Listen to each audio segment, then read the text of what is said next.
नमस्कार, हम बनी अमरजीत कुमार गिरी। रहुआ देख रहा बानी भोजपुरिया झकोरा। विकास के एगो तस्वीर देखी रहुआ। जी हाँ, विकास के तस्वीर देखी जहाँ विकास के ढिढोरा पीटल जा रहा बा। में सिवान सदर विधानसभा में रहुआ सब के बता दी कि हथियाई पंचायत पर हथियाई पंचायत में आलापुर गांव बा। आलापुर गांव के रोड के हालत देखी तो रहुआ विकास के बारे में पता चल जाई कि बिहार में कितना विकास भइल हो। जी हाँ, जात पात और धर्म के नाम पर जब तक वोटिंग हुई तब तक विकास यही गरवा देखे के मिली। हालांकि ये तस्वीर सिवान सदर विधानसभा के है। लोग के आरोप बा कि अवध बिहारी चौधरी ए रोड के ईटाकरण करौले, ओकरा बाद 15 साल हो गए व्यासदेव प्रसाद की विधायक भइले, लेकिन अभी तक ए रोड पर ध्यान नहीं के दिहल गई। हालांकि लोग के आरोप बा कि कई बार यहाँ पर जेई के तरफ से नापी भी हो चुकल बा। नापी जो कि सब भइल बा कई बार। लोग कहता कि जब भी चुनाव आवेला तब ए रोड के नापी जो कि होला ओकरा बाद से रोड में काम ना लगेला। तो अभी भी चुनाव आवे वाला बा। हालांकि जब हमरा बात भइल विधायक पुत्र यानी व्यासदेव प्रसाद के लड़का बंटी जी से बात भइल तो बंटी जी बताउनी कि हाँ ए रोड के स्वीकृति मिल गई बा और बहुत जल्द 4-5 दिन के बाद ही जेई लो जाए वाला बा। रोड के नापी हो रहा 5 दिन के बाद जेई से बात कर लेम। हमरा खुद बात भइल बंटी जी से तो बंटी जी हमरा के बताउनी कि स्वीकृति मिल गई बा। हम स्वीकृति के कहनी कि लेटर हमरा के दे दिए व्हाट्सएप पर ताकि हम दिखा दी दर्शक के। तो वहाँ कहनी कि 5 दिन के बाद जेई लोग जाई और ओरा खुद जेई लोग से बात कर लें। तो ये रोड के हालत देखी, रोड के हालत बहुत ही खराब बावे। हालांकि 5 दिन के बाद हम जरूर जाएम जेई से बात करे खातिर। जेई लोग आवता नापी जो कि करी। हालांकि चुनाव के समय बाद 2-3 महीना के बाद चुनाव हुई और आचार संहिता भी बहुत जल्द लग जाए। तो ये रोड कैसे ही कंप्लीट हो पाई। आलापुर से लेकर के हथियाई तक ले रोड बा और ये रोड इतना कम समय में कैसे कंप्लीट हो पाई। करोड़ों के बजट बा ये रोड में। आए दिन एक्सीडेंट दुर्घटना रोड पर हो रहा बा। लोग परेशान बा ये रोड से। जे लोग बा जे जनता बा आलापुर के हथियाई पंचायत के सभी लोग विरोध करता। हालांकि यहाँ पर व्यासदेव प्रसाद मुर्दाबाद के नारा भी लगावल सभी जनता और लगातार यहाँ पर विरोध प्रदर्शन हो रहा बा रोड बनावे के लेकर के। वहाँ के वार्ड से भी बात भइल, वो पंचायत के मुखिया पुत्र से भी बात भइल। मुखिया पुत्र कहले कि हम जनता के साथ में कदम से कदम मिला के खड़ा बानी। अगर जनता विरोध प्रदर्शन करता तो हम ओमे भी शामिल बानी। जौन विधायक के बेटा बंटी जी से बात भइल बा वहाँ के भी ऑडियो क्लिप बा, हम सुनवावे के चाहेम कि वहाँ के का कहतन ये रोड के लेके और वहाँ के जनता का कहता ये रोड के लेके। तो चलिए पूरा एगो रिपोर्ट देखी।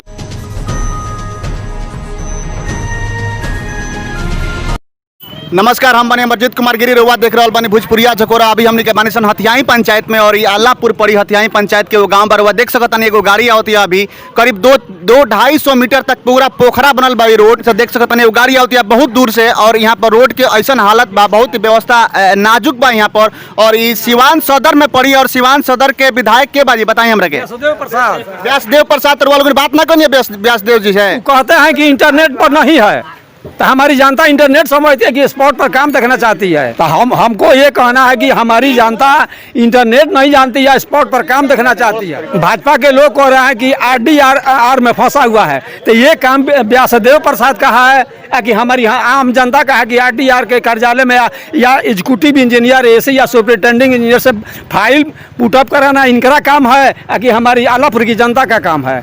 बिल्कुल विधायक का काम है ये काम करवाना। अभी तक आपका अब आप लोग क्या सोच रहे हैं? अभी 2020 विधानसभा चुनाव होने वाला है और आप लोगों का जो रोड है उनका जो रोड बा वो बहुत ही बुरा स्थिति बा रोड के। और अभी तक हम देखा कि बहुत लोग के आज जात में गोड़ हाथ टूटत हुई, लोग फंसत हुई।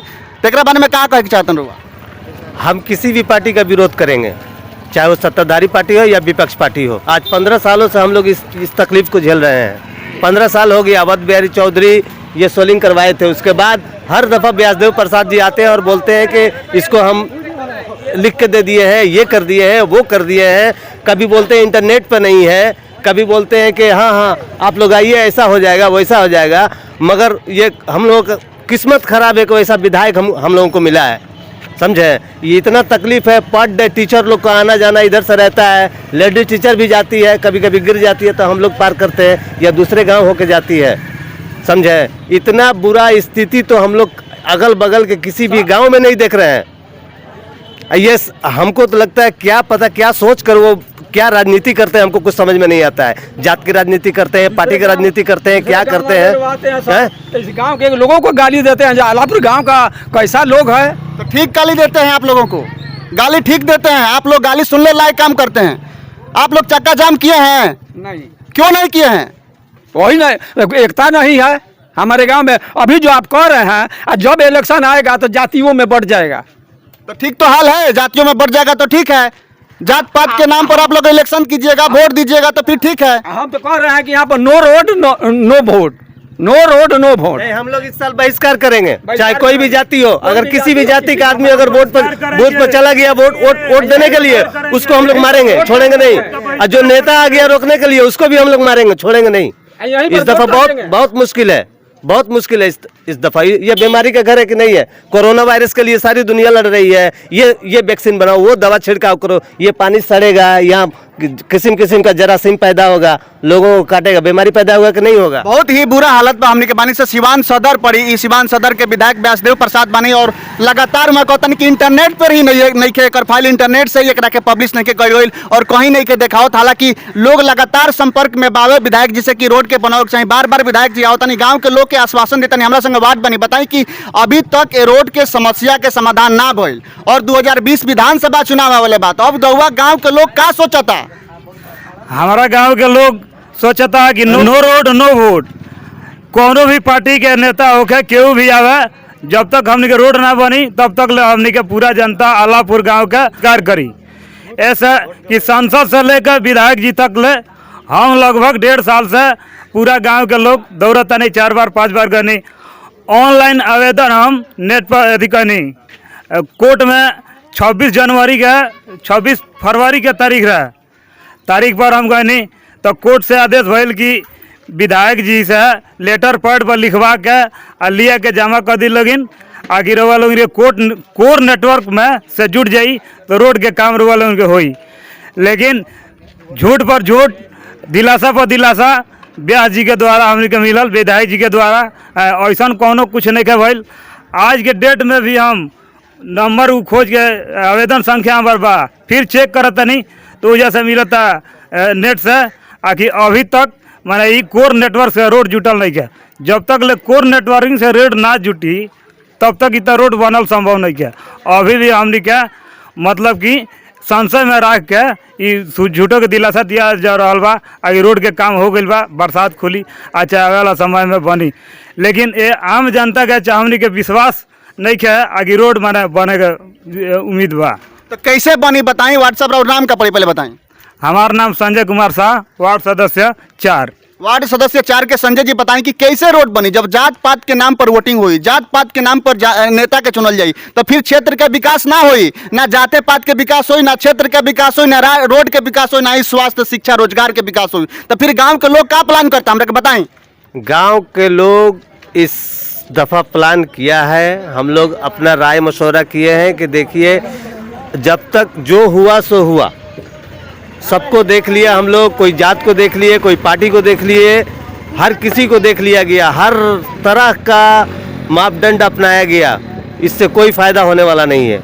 हम लोग इस दफ़ा यही कोशिश किए हैं कि अगर कोई आदमी आलापुर का एक भी मतदाता अगर गया अपना मत डालने के लिए, विधानसभा हो लोकसभा हो कोई भी हो, जब तक ये रोड नहीं बना हम लोग वोट का बहिष्कार करेंगे और जो भी जाएगा उसको हम लोग दंडित करेंगे।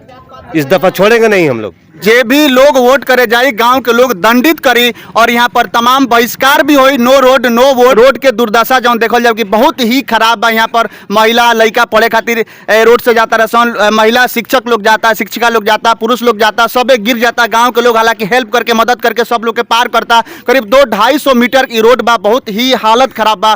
करीब ठेहुना से ऊपर बर पानी बा ए रोड में और लगातार लोग एमे गिर रहा बा, लोग के एक्सीडेंट भी हो रहा बा, दुर्घटना भी लगातार रोड से हो रहा बा। और वार्ड सदस्य बा गांव के लोग एकदम बहिष्कार करते कि जे भी नेता वोट मांगे आई है गांव में, आलापुर गांव में जे भी वोट मांगे आई ओकरा के मारे सोनमनी के गांव के जनता कहता का जी बात सही बा? बिल्कुल बात सही बा, बात सही बा। हमरा के बताई क्या हां बात सही बा।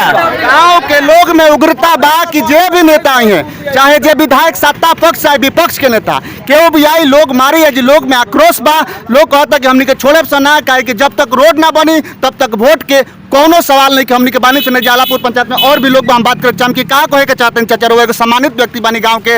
रोड ना बनल, अब जात पात के नाम पर कहिया ले वोटिंग हुई? जात पात के नाम पर तो जातों के विकास नहीं के होत, रोडों के विकास नहीं के होत, ना शिक्षा के विकास होता, ना स्वास्थ्य के विकास होता, ना रोजगार मिल पाता। तो जात पात के नाम पर कब तक वोट हुई चाचा? तो रउआ हमरा के बताएं। ना हुई अब ना हुई, जौन हो गइल बा अब ना हुई। और तने लोगन के ना होई, लेकिन वोट के 2 दिन पहले रउआ लोग के दूसरे रंग में आ जाए। मेरा दोसर अथी बा, मेरा केहू आई तो हुई, ये बात हुई। हमरा संगे बानी यहाँ के अरमान जी बानी और मुखिया पुत्र बानी ये पंचायत के, हथियाई पंचायत के मुखिया पुत्र बानी। हम यहाँ से जाने के चाहब, हालांकि यहाँ के स्टेटमेंट बहुत अहम रखता, इसलिए कि यहाँ के मुखिया पुत्र बानी और सब डील करतन। यहाँ के बताएं अरमान जी, रौरा दिल के अरमान से का निकलता अरमान जी? देखिए, वोट का जब समय आता है तो जात पात पे जनता चुनाव में वोट देने लगती है। इसलिए अभी व्यासदेव प्रसाद जी लगातार 3 बार यहाँ से जीते हैं, लेकिन रोड का हालात देखिए, वो काम नहीं करते हैं, फिर भी हम लोग वोट देते हैं। तो ठीक करते हैं, वो विकास नहीं करते हैं। हम लोग का कमी है। वो ठीक किए हैं, गांव के लोग झूठों का परेशान है, वो ठीक और किए। ये करोड़ से ऊपर रुपया लगेगा, और हमारे कार्यकाल में हम कह रहे हैं कि 15 साल मुखिया रहेंगे तो उतना पैसा नहीं आएगा। नहीं तो छोटा रोड रहता तो हम लोग बनवा दिए रहते अभी तक। आप लोग मुखिया पुत्र हैं आप, अरमान जी बताइए कि कम से कम इसको पीसीसी करवाने का भी 200-250 मीटर आप लोग प्रयास करते हैं। 250 नहीं है, ये ज़्यादा रोड है, ये नहीं हो पाएगा जी। तो आप लोग भी अरमान जी विधायक से आप लोग संपर्क किए? बहुत बार संपर्क किए हैं हम लोग। अभी माननीय सांसद जी से भी संपर्क किए हैं। देखिए, लेटर वगैरह सारा हम लोग लिख के दिए हैं। जी जी जी। लेकिन कोई नहीं है, सुनवाई नहीं है। तो सांसद महोदय क्या बोले हैं? बस आश्वासन। विधायक जी क्या बोले थे? वही आश्वासन दे रहे हैं। विधायक जी तो बोलते हैं कि ये नेटे पे नहीं है रोड, लेकिन रोड नेट पे नहीं है, लेकिन वोट उनका नेट पे है। हाँ, तो बिना काम किए अगर वोट मिल जाएगा किसी विधायक को तो क्यों काम करेगा? जिस दिन देश की जनता काम पर वोट देने लगेगी, जनप्रतिनिधि की मजबूरी हो जाएगा काम करवाना। रोड की ऐसी हालात है, और वो लगातार 3 बार यहाँ से जीते हैं, इस बार भी जीतेंगे। लेकिन अरमान जी, आप मुखिया पुत्र हैं, कम से कम इसका ईटाकरण करवा देना चाहिए था, मिट्टी भरवा देते आप लोग। नहीं, अगर मिट्टी तत्काल राहत के लिए मिट्टीकरण भी आप करवा देते। मिट्टी इसमें गिरा सकते हैं हम अपने निजी फंड से, लेकिन फिर आने जाने का दिक्कत होने लगेगा। लेकिन मिट्टी गिरा करके थोड़ा सा ईटाकरण भी अगर हो जाता है जगह जगह पे, थोड़ा सा तो राहत मिलेगा अरमान जी, बिल्कुल राहत मिलेगा। वैसे होता ही नहीं है, कहीं कहीं अगर गिराना होगा तो हम थोड़ा सा मर्सी कर देते हैं आप गांव के लोगों के ऊपर। मुखिया है क्या करते, विधायक नहीं सुन रहा है, सांसद महोदया नहीं सुन रही है, कोई नहीं सुन रहा। कम से कम आप लोग गाँव के 10 टाली 15 टाली हम माटी गिरवा सकते हैं, लेकिन और वो दिक्कत का ये हो जाएगा, कीचड़ हो जाएगा पूरा ज़्यादा। हाँ, वो समाधान नहीं है। हाँ, वो गिरा था 5 टाली हम एक बार गिरवाए थे। किधर मिट्टी की पता ही नहीं, वो संभव ही नहीं। बहुत गड्ढा है ये, बहुत गड्ढा है। इतना तकलीफ हुआ वो। तो अरमान जी, अब क्या सोच रहे हैं आप लोग? अब क्या प्लानिंग चल रहा है? अब तो रोड लगता है बनेगा नहीं इस बार, अब तो आचार संहिता लागू हो जाएगा, इसके बाद चुनाव है, अब तो रोड बनेगा। तो अब गांव के लोग, आप एक जनप्रतिनिधि के लड़के हैं, अब क्या सोच रहे हैं आप लोग? गांव के लोग कह रहे हैं कि हम बहिष्कार करेंगे। हम बिल्कुल जनता के साथ क्या हैं। आप जनता के साथ हैं? हाँ, जनता के एकदम शांत। आप बहिष्कार करेंगे? जी जरूर, आप साथ में, हाँ, कंधा में कंधा देकर के साथ चलेंगे? जरूर जरूर, जनता जो चाहेगी उस तरह हम साथ में हैं।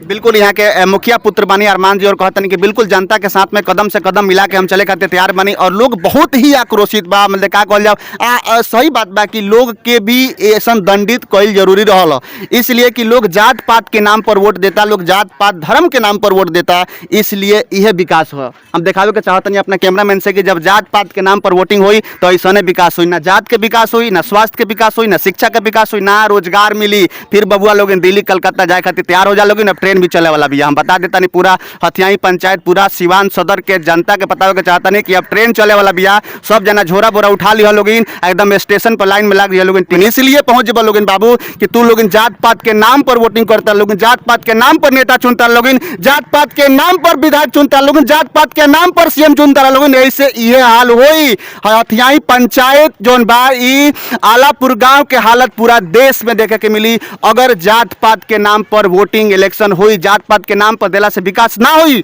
जनता में बहुत ही आक्रोशित बा। हम बानी अभी हथियाई पंचायत में, संगवार जी और आई बताई कुछ रबल तो जात पात के नाम पर बड़ा मलाई खैले बनी, बताई आगे बताई कि अब का जात पात से कुछ मतलब नहीं है। तो का है 15 साल एक विधायक के मौका देले बा लोग, विकास ना बोलते का है जी, बिल्कुल मौका आम जनता दिला बा, एमे कोनो शक नहीं है। फिर दोषी के बा? हम दोषी जनता बा तो भोगी के, फिर हमरा के काहे के बोलौनी है? हम अनिए के भोगे सब दोसर के भोगे। भोगी लोगिन अब मीडिया रिपोर्टर में कहला से कोनो फायदा नहीं के, जात पात के नाम पर वोटिंग होता तो भोगी के हम। अब की बार आर पार के लड़ाई बा, अगर रोड ना बनी तो एकदम वोट के बहिष्कार। अब भले हमरा पर जौन भी जौन भी अगर दंडित करे वाला जे भी होई करी प्रशासन शासन है, लेकिन हम अकेले रोड के एकरा के बाग काट देम। अपना पंचायत के अल्लाहपुर गांव के अगर रोड ना बनल तो हम अकेले काट देम, केहू नहीं आई। एकदम जैसा लगा रहा लॉकडाउन वैसा ही लॉकडाउन का डम मार के पूरा एकदम क्लियर कर देम। वोट ना मिली एकदम एकरा खातिर जौन भी सजा मिले के होई हम बानी। बिल्कुल सजा ना मिल, सजा तो वालों के मिलता, सजा मिले के ना सजा वालों के मिलता कि जात पात के नाम पर जौन वोटिंग भइल बा जी ओकरा सजा वालों के मिलता। हम लोग मारेंगे भाई, हम लोग रोड नहीं बनेगा वोट नहीं देंगे, बस रोड नहीं मारेंगे हम लोग। ईटा पत्थर जौन मिलेगा रोड नहीं तो वोट नहीं, पूरा जनता बोलेगा यहाँ पे। छोड़ देंगे थोड़ी, कोई भी विधायक है, कोई भी देखते हम लोग का रोड नहीं तो वोट नहीं। बिल्कुल जनता बिल्कुल आक्रोशित बा और यहाँ पर रोड नहीं तो वोट नहीं के लगातार चल रहा था। यहाँ पर लगातार जनता नाखुश बा। यशदेव प्रसाद मुर्दाबाद यहाँ पर नारा लग रहा बा। यशदेव प्रसाद मुर्दाबाद के लगातार नारा लग रहा बा। यहाँ पर सभी जनता बहुत आक्रोशित बा और बहुत ही रुआ देख सकता नहीं 250-300 मीटर तक ले रोड खराब बा, पूरा पोखरा हो चुकल बा। यहाँ पर लगातार एक्सीडेंट घटना हो रहा बा। बालू हम बनी अमरजीत कुमार गिरी हथियाई पंचायत जो सिवान सदर में पड़ी और हमारा संगे बनी कैमरामैन हरेराम यादव। धन्यवाद।